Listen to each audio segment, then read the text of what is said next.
الصبح بدا من طلعته. ایک فقیر تھا، ملنگ درویش، اللہ کا بندہ. اس کی عادت یہ تھی کہ اپنے ڈیرے پہ آنے والوں کو کھلاتا، ان کو پلاتا، ان کی ضروریات کا خیال رکھتا، لیکن کو مالی آسودگیاں نہیں تھی. ہوتا یہ تھا کہ بعض اوقات لوگ آتے تو ادھار لے کر کے وہ لوگوں کو کھلا دیتا. خیر، کیونکہ فقیر کا مزاج یہ ہوتا ہے کہ لوگ آئیں اس کے ڈیرے سے کھائیں. بابا بلے شاہ نے بھی کہا تھا نا، اٹ کھڑک کے دکڑ بجے تتا ہووے چلا، آن فقیر کھا کھا جاون راضی ہووے بلا. یہ فقیروں کا مزاج ہے. تو جو بھی آتا اس کے ڈیرے سے کھاتا اور وہ ادھار اٹھا اٹھا کے لوگوں کی ضروریات کو پورا کرتے رہتے. وقت آخر آ گیا، جن لوگوں نے ادھار دیا تھا وہ سارے تقاضا کرنے آ گئے. اب بابا جی کو کیا فکر لاحق ہے کہ یہ میرے مہمان اور میں ان کو کچھ پیش کرنے کی صلاحیت نہیں رکھتا. ایک بچہ تھا، وہ کچھ سامان بیچ رہا تھا، پتیسا بیچ رہا تھا یا کوئی اور چیز بیچ رہا تھا.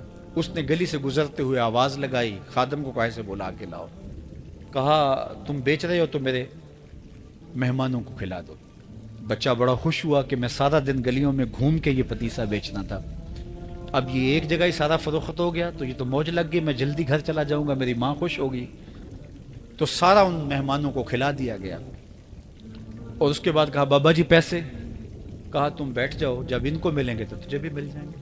وہ بیٹھ گیا، 2 4 10 منٹ بیٹھا تو بچہ تھا پھر کھڑا ہو گیا، بابا جی پیسے؟ کہا جب ان کو ملیں گے تو تجھے بھی مل جائیں گے. پھر آدھا گھنٹہ گزرا تو پھر اس نے کہا بابا جی پیسے؟ میری ماں میرا انتظار کر رہی ہے، ہمارے گھر کا چولہا اسی سے جلتا ہے، میں یہ پیسے لے کر جاؤں گا اور میری ماں کوئی ہنڈیا خریدے گی اور ہم شام کا گھر کا کوئی سلسلہ کریں گے. کہا بیٹا جب ان کو ملے گا تو تجھے بھی مل جائے گا. بچے نے رونا شروع کر دیا. یتیم بچہ تھا، اس کا سارا آسرا یہی تھا.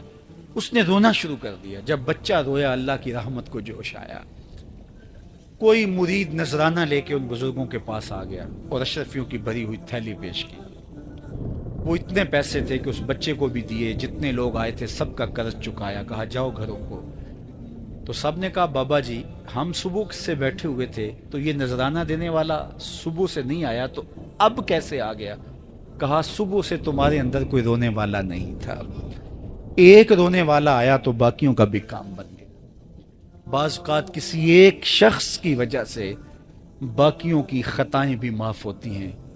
آج ہم اجتماعی طور پہ تا حد نظر اندر باہر اوپر نیچے اتنے لوگوں کے ہجوم میں اللہ کی بارگاہ سے یہ توقع رکھتے ہیں کہ مالک کتنے ہجوم میں کوئی ایک تو ہوگا جو تیرا لاڈلا ہوگا، کوئی ایک تو ہوگا جو تیرا بہت قریبی ہوگا، کوئی ایک تو ہوگا جس پہ تیری رحمتیں برسیں گی. تو مالک اس کے صدقے سے ہماری خطائیں بھی معاف کر دے، ہمارے گناہ بھی معاف کر دے. کوئی ایک رونے والی آنکھ مل گئی تو باقیوں کا بھی کام بن جائے گا. اٹھ فریدا ستیا تے میلا ویکھن جا، وت کوئی بخشیا مل جاوے تے توں ہی بخشیا جا. میرے مالک ہم سب کی خطائیں معاف کر دے، ہم سب سے درگزر فرما اور ہم سب کے باطن کو ستھرائیاں دے دے، ہمارے اندر کو پاکیزگیاں دے دے. زلیخا بت کے آگے ہاتھ جوڑے کھڑی تھی کیا کہہ رہی تھی؟ یا صنمی یا صنمی، اے میرے بت مجھے بچھڑا ہوا یوسف ملا دے. اس کا اعتقاد تھا کہ یہ مجھے دیتا ہے اور وہ ہاتھ جوڑے کھڑی تھی. لیکن وہ پتھر کا مادو بلا اس کی کیسے فریاد سنتا. لیکن وہ روزانہ کھڑی ہو جاتی تھی، دعائیں مانگتی تھی، یا صنمی اے میرے بت مجھے بچھڑا ہوا یوسف ملا دے. زندگی گزرتی گئی، لیل و نہار کروٹیں کھاتے گئے. عمر ڈھلنے لگی، چہرے پہ جھریاں ابھرنے لگی. وہ روزانہ سر شام ہاتھ جوڑتی اور بیٹھ جاتی لیکن کوئی جواب نہ آتا. ایک دن رات کا پچھلا پہر تھا، یا صنمی کا وظیفہ چل رہا تھا. نیند کا جھٹکا آیا، زباں بل کھا گیا. کہا یا سمادی یا سمادی. آواز آئی جبریل جا یوسف کے گھوڑے کا رخ موڑ دے، بچھڑی ہوئی کو یوسف ملا دے. مالک اس نے تجھے تو نہیں پکارا، یہ تو بت کو پکار رہی ہے. وہ تو زباں بل کھا گئی اور یا صنمی کے بجائے یا سمادی کے لفظ آگے. کہا جانتا ہوں، لیکن اتنا عرصہ ہوا بت کو پکارتے ہوئے اس نے کوئی جواب نہیں دیا. آج اس کے لبوں پہ میرا نام تو آیا ہے، جیسے بھی آیا ہے. اگر میں نے بھی نہ دیا میرے اور بت میں فرق کیا ہوا؟ جا بچھڑی کو یوسف ملا دے. کوئی مانگے تو صحیح، کوئی ہاتھ تو پھیلائے. ہم تو مائل بکرم ہیں، کوئی سائل ہی نہیں. ہم تو مائل بکرم ہیں، کوئی سائل ہی نہیں، راہ دکھلائیں کسے راہ رب منزل ہی نہیں، جلوائے طور تو موجود ہے، کوئی موسیٰ ہی نہیں۔ کوئی ہاتھ تو پھیلائے، کوئی جھولی تو پھیلائے، کوئی مانگے تو صحیح۔ دنیا والوں سے مانگے تو ناراض ہوتے ہیں، اللہ سے نہ مانگے تو ناراض ہوتے ہیں۔ جب بھی کوئی سائل کسی سے مانگتا ہے تو دو طریقے ہوتے ہیں۔ کچھ سائل ایسے ہوتے ہیں جو کوئی بات نہیں کرتے، سیدھا کے ہاتھ پھیلا دیتے ہیں۔ ایک تو سائل یہ ہے، اور سائل مانگنے والے جو بڑے اچھے طریقے سے مانگنے کا بھی فن جانتے ہیں تو ان کا طریقہ یہ نہیں ہوتا کہ کسی کے آگے جا کے بس ہاتھ پھیلا دے، پہلے وہ اس کی تعریفیں کرتے ہیں، پھر جو ہے وہ اس کی رحم دلی کا ذکر کرتے ہیں، پھر اس کے مال و اسباب جو اس کو دیے گئے ہیں ان کے قصیدے پڑھتے ہیں، پھر اپنی وفاداری کا اظہار کرتے ہیں، پھر جھولی پھیلاتے ہیں۔ تو یہ دوسرا اور مہذب طریقہ ہے۔ ایک تو مانگنے والا اپنی ضرورت کو یوں ہی کسی کے سامنے رکھ دے، اور ایک یہ ہے کہ مانگنے والا اپنی ضرورت کو رکھنے سے قبل جس سے مانگ رہا ہے پہلے اس کی تعریف کرے۔ اب بندے اللہ سے ہدایت مانگنے کے لیے کھڑے ہوئے، پہلے تو وضو کیا، صاف ستھرے ہوئے، کانوں پہ ہاتھ لگائے، اس کے بعد ہاتھ باندھ کے ادب سے کھڑے ہو گئے، اور اب مانگنے لگے تو کیا بولے؟ الحمدللہ رب العالمین۔ وہ آتے ہیں نا مانگنے والے دروازے پہ تو کہتے ہیں دوبارہ وسدہ روے، فلاں ہو فلاں ہو، وہ تعریفیں کرنے لگ جاتے ہیں۔ تو یہ مرحلہ ہوتا ہے۔ ابھی اس نے سوال لب پہ نہیں لایا ہوتا تو گھر والا پہلے بچے کو کہتا ہے جا اتنے پیسے اس کو دے گیا۔ میاں وہ تو آپ کی تعریفیں کر رہا ہے، مانگ تھوڑا رہا ہے۔ وہ سمجھتا ہے جو تعریفیں کرنا شروع ہو گیا یہ مانگنے کے لیے تو کر رہا ہے۔ اللہ اکبر۔ تو جب بندہ الحمدللہ کہتا ہے رحمتیں اسی وقت برسنا شروع ہو جاتی۔ الرحمن الرحیم۔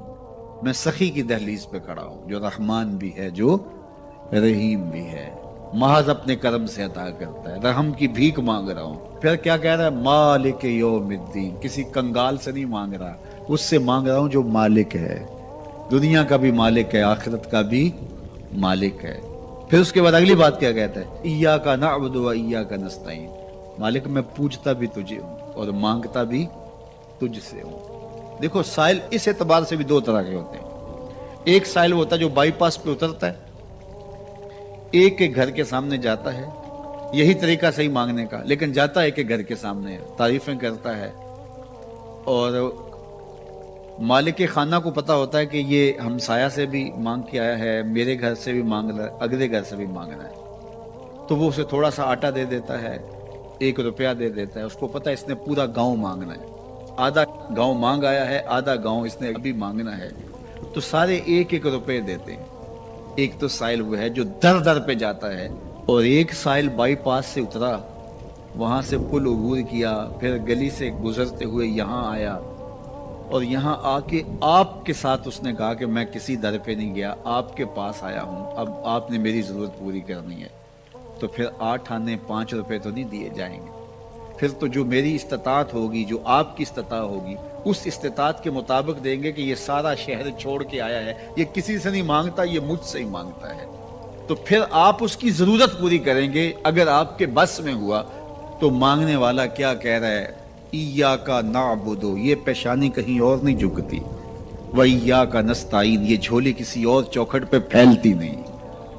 وہ کریم، وہ مالک رب جو تمام جہانوں کا رب ہے، میں اس کی دہلیز پہ کھڑا ہوں، اور آیا سیدھا اسی کی دہلیز پہ ہوں، نہ اس سے پہلے کسی در پہ گیا ہوں، نہ اس کے بعد کسی در پہ جانا ہے، تو پھر مالک بھی کرم نوازیاں اور رحمتیں اس کی جھولی میں ڈال دیتا ہے۔ اب اتنی لمبی تمہید باندھنے کے باوجود مانگا کیا؟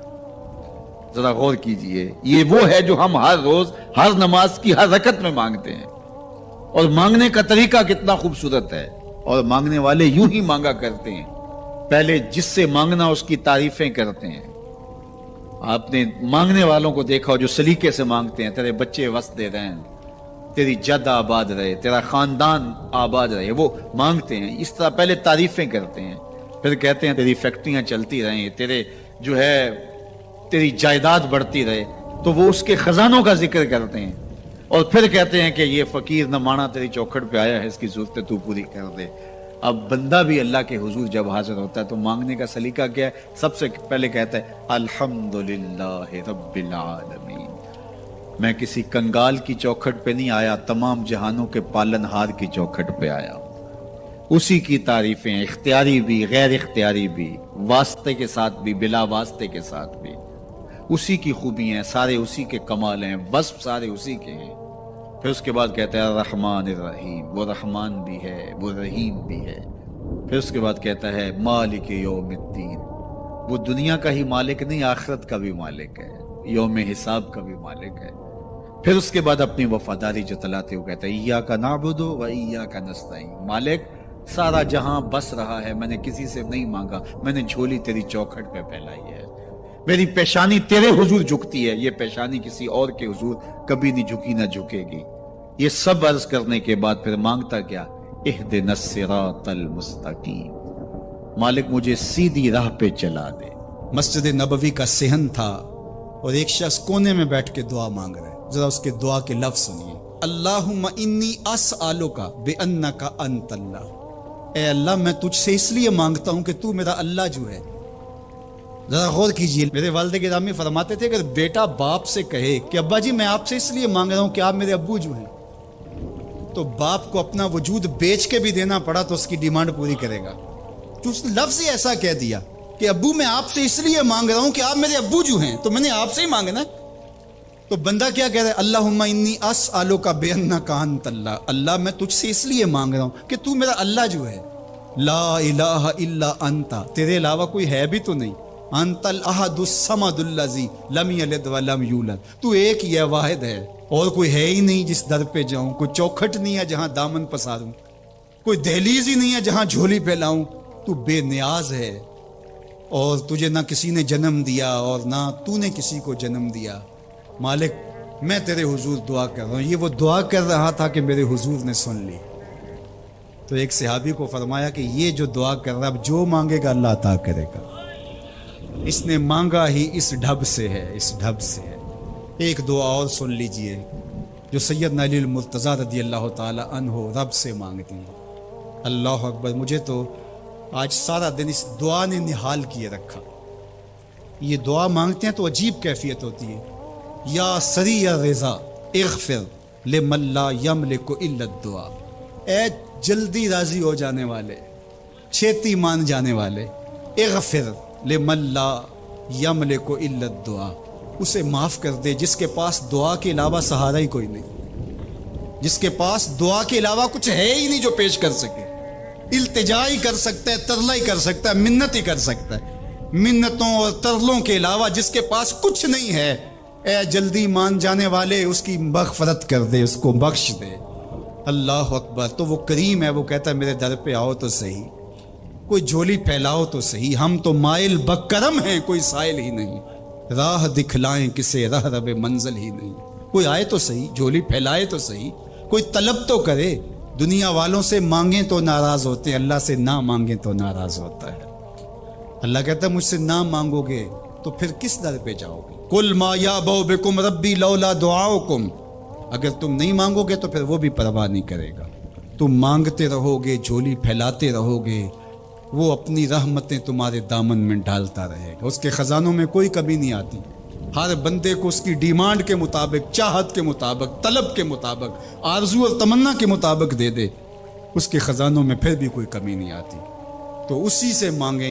اللہ سے راز و نیاز کی باتیں، جو باتیں بندہ کسی سے نہیں کر سکتا وہ اپنے رب سے ڈائریکٹ کرتا ہے، اپنے دل کے سارے دکھڑے اپنے رب کی دہلیز پہ رکھتا ہے اور اپنی ساری ضرورتیں مالک کی چوکھٹ پہ رکھ دیتا ہے، اور اس سے مانگتے ہوئے بندے کو شرم نہیں آتی، حیا نہیں آتا، بلکہ اس سے مانگتے ہوئے فخر محسوس ہو رہا ہوتا ہے کہ میں اپنے رب سے مانگ رہا ہوں۔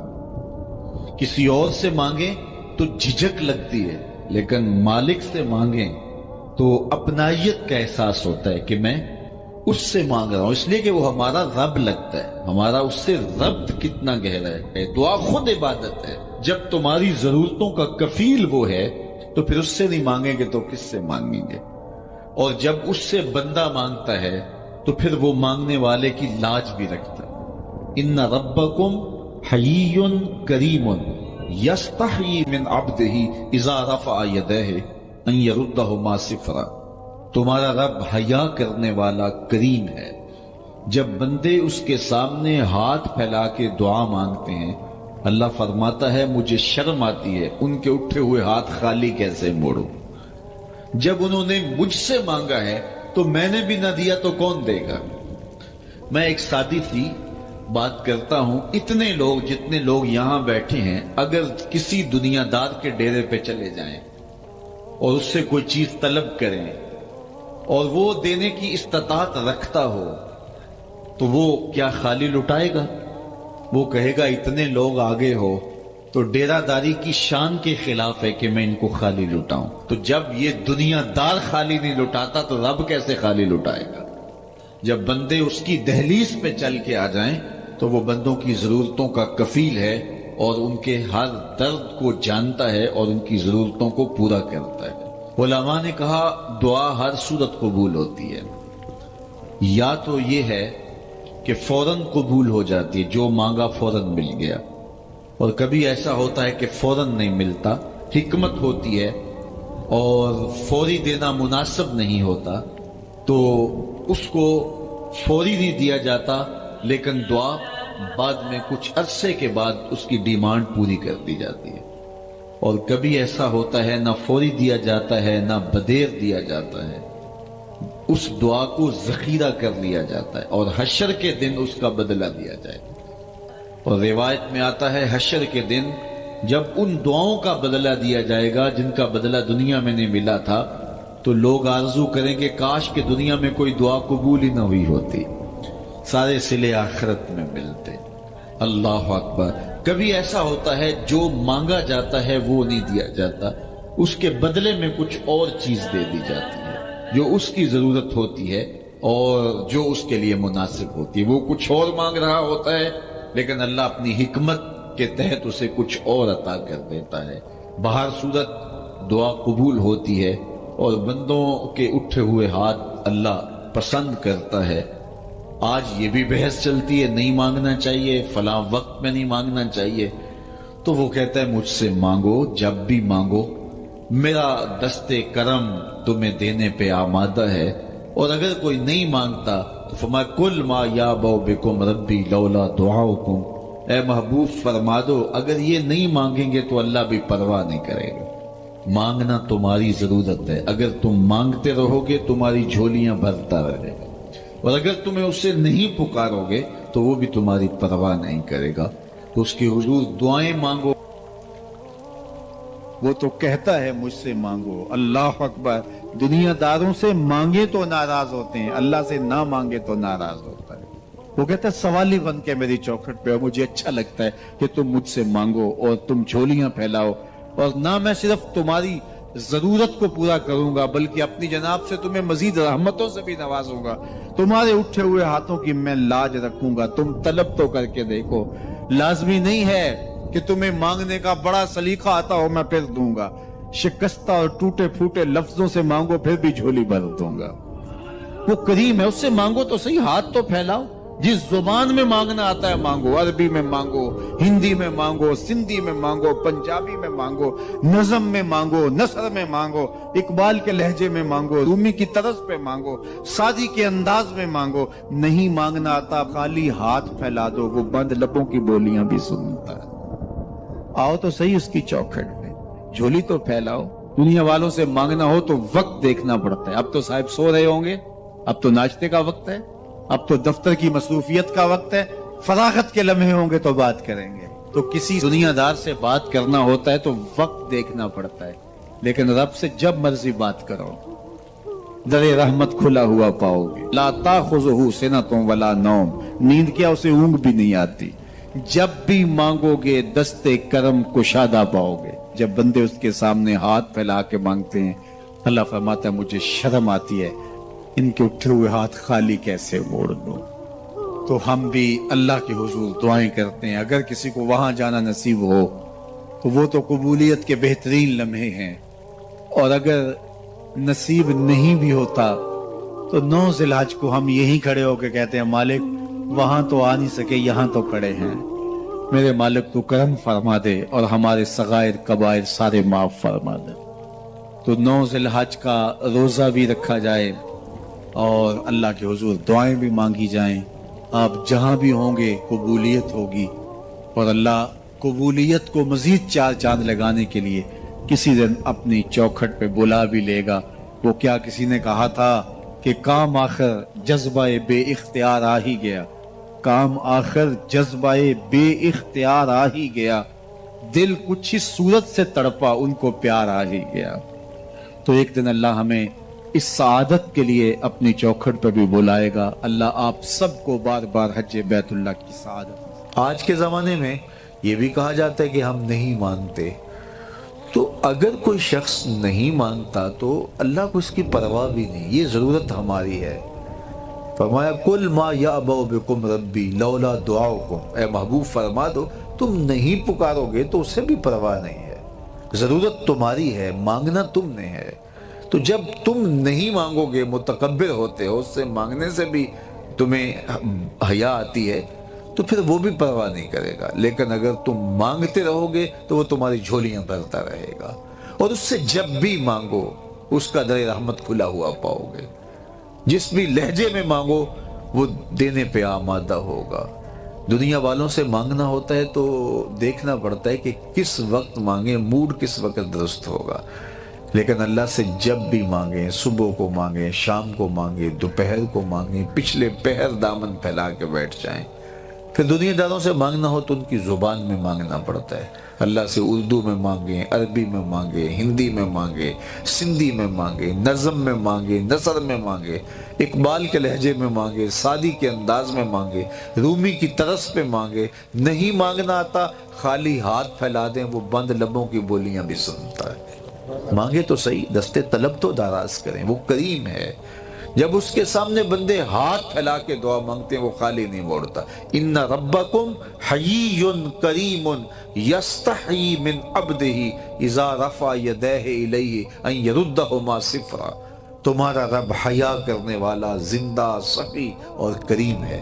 کہا بندے جب اس کے سامنے ہاتھ پھیلا کے دعا مانگتے ہیں تو مجھے شرم آتی ہے، میں خالی ہاتھ کیسے موڑ دوں. جب انہوں نے مانگا ہی مجھ سے ہے تو میں نے بھی نہ دیا تو پھر کس در پہ جائیں گے.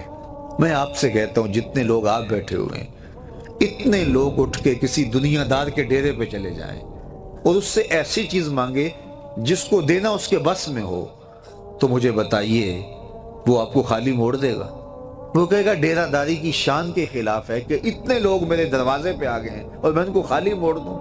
جب کسی دنیا دار کے در پہ اتنے لوگ جمع ہو کے چلے جائیں تو وہ بھی حیا کرتا ہے کہ اتنے لوگوں کو کیسے خالی موڑوں، میں ایک ڈیرہ دار شخص ہوں، کیا کہیں گے. اسے حیا آتی ہے اتنے لوگوں کو خالی موڑتے ہوئے. تو رب کی دہلیز پہ ہاتھ پھیلا کے جب مانگیں گے تو رب خالی موڑ دے گا.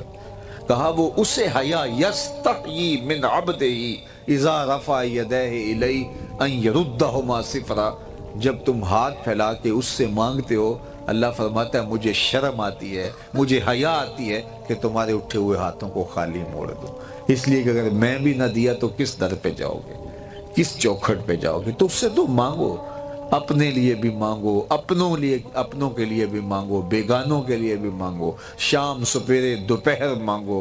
مانگ لیا ہے پھر مانگو. دنیا داروں سے ایک دفعہ مانگ لیا جائے تو پھر دوسری مرتبہ مانگتے ہوئے ہم وقفہ ڈالتے ہیں. یار یہ ادھار بھی مانگا ہو تو کہتے ہیں یار اب کچھ سال کے بعد کہیں گے، وہ کہیں گے روز ہی یہ مانگ لیتا ہے، اس کی ضرورتیں پوری نہیں ہوتی. لیکن اللہ سے مانگا، ابھی کھڑے تھے اہدنا الصراط المستقیم، اللہ سیدھی راہوں پہ گامزن رکھنا. یہ مانگ رہے تھے ہاتھ باندھ کے.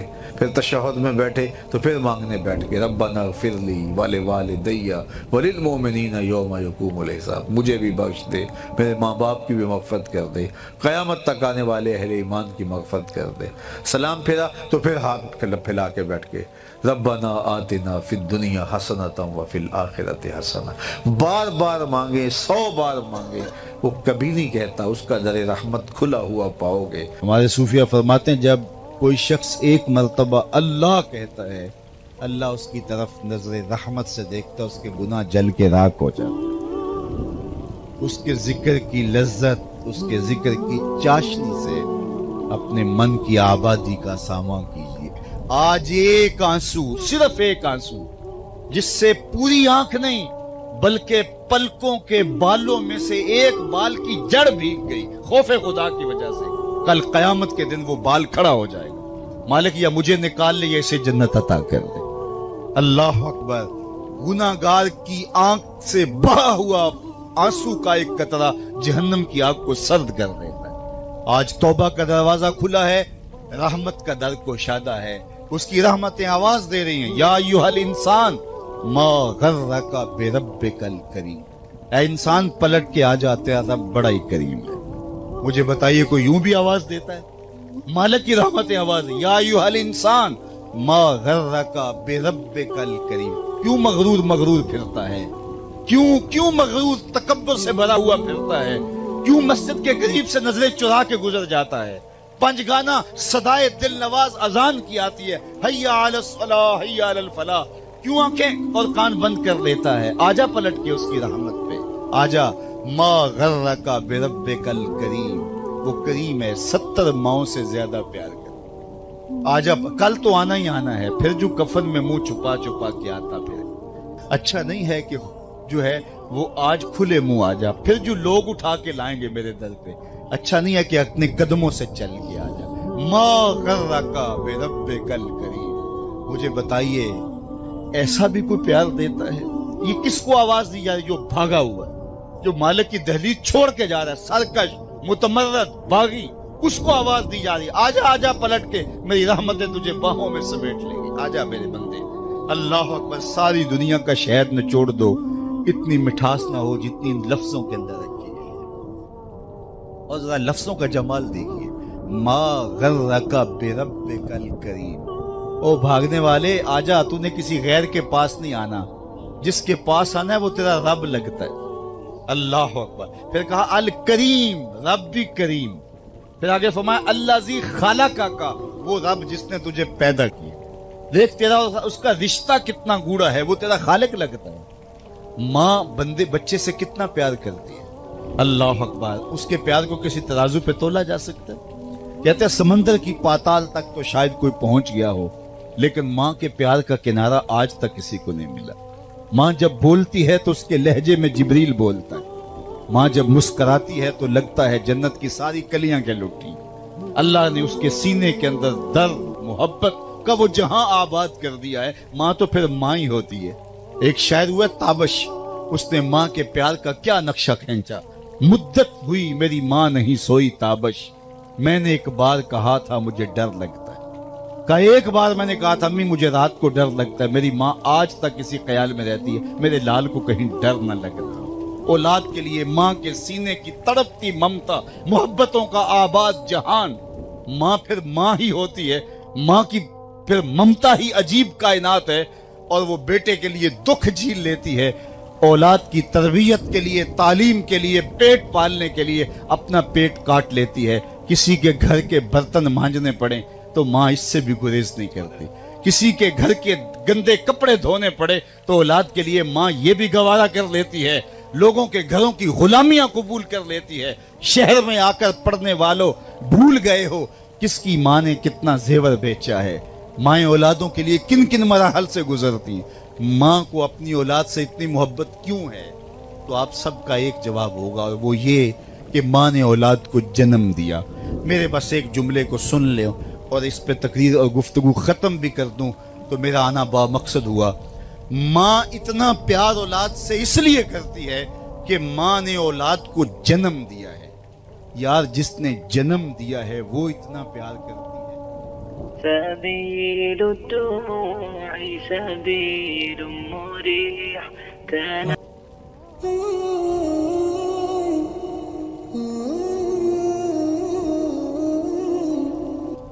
ارشاد فرمایا جو اللہ سے ڈرے اللہ اس کے لیے راستے کھول دیتا ہے، اور اللہ اس کو وہاں سے دیتا ہے جہاں سے اسے گمان بھی نہیں ہوتا۔ وَمَن يَتَوَكَّلْ عَلَى اللَّهِ فَهُوَ حَسْبُهُ، اور جو اللہ پر بھروسہ کرے اللہ اس کے لیے کافی ہو جاتا ہے، اس کی ضروریات کا وہ خود کفیل ہوتا ہے، اور اس کے کام اس کے ذمہ کرم پہ ہوتے ہیں، تو ہو کے دیکھے اس کا۔ تو جو اللہ سے ڈرے اللہ اس کے لیے راستے بناتا ہے۔